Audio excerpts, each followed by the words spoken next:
സ്വന്തം അച്ഛന്റെ തണലിൽ സിനിമയിൽ വന്നവൻ, അഭിനയിക്കാൻ അറിയില്ല എന്ന കുറ്റപ്പെടുത്തലുകൾ ഏറ്റുവാങ്ങിയവൻ, കാണാൻ കൊള്ളില്ല എന്ന് എഴുതി തള്ളിയവൻ, ഇതിനെയൊക്കെ മറികടന്ന് ഇതിനെയൊക്കെ അതിജീവിച്ച് ഇന്ത്യയിലെ തന്നെ ഒന്നാം നിര നായകനായി അദ്ദേഹം തകർത്താടി. അതെ, ഒരു തലമുറയുടെ നായകൻ സിനിമയിൽ നിന്ന് വിടവാങ്ങിയിരിക്കുകയാണ്. ഒരു കുഞ്ഞു കുടിൽ ആഗ്രഹിച്ച് സിനിമയിൽ വന്ന മനുഷ്യന് ഇന്ന് കിട്ടിയത് ഒരു കൊട്ടാരമാണ്. ഈ ആരാധകരും ഈ സൗഭാഗ്യങ്ങളും എല്ലാം ഉപേക്ഷിച്ച് അദ്ദേഹം നല്ലൊരു ഉന്നമനത്തിനായിട്ട് സിനിമയിൽ നിന്നും പടിയിറങ്ങിയിരിക്കുകയാണ്. ഈ കേട്ട കുറ്റപ്പെടുത്തലുകളും തള്ളിക്കളയലും ചവിട്ടിത്താഴ്ത്തലുകൾക്കുമെല്ലാം അദ്ദേഹം കൊടുത്ത മറുപടിയാണ് ഈ കാണുന്ന ജനക്കൂട്ടം.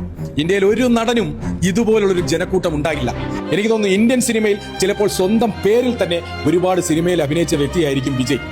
തമിഴ്നാടിന്റെ രാഷ്ട്രീയ മുഖച്ഛായ മാറ്റാനായി അദ്ദേഹം തിരഞ്ഞെടുത്തിരിക്കുന്ന വഴി നന്മയിലേക്കുള്ളതാവട്ടെ. താങ്ക് യു വിജയ് സാർ, ഞങ്ങളുടെ കുട്ടിക്കാലം സന്തോഷമാക്കിയതിന്. താങ്ക് യു വിജയ് സാർ, ഞങ്ങളെ ഒരുപാട് പേരെ എന്റർടൈൻമെന്റ് ചെയ്യിപ്പിച്ചതിന്. എന്തൊക്കെ പറഞ്ഞിരുന്നാലും ആ ഒരു മനുഷ്യൻ പടിയിറങ്ങുമ്പോൾ ഇനി സിനിമയിൽ അഭിനയിക്കില്ല എന്ന് പറയുമ്പോൾ എവിടെയൊക്കെയോ എന്തൊക്കെയോ തേങ്ങലുകൾ അനുഭവപ്പെടുകയാണ്.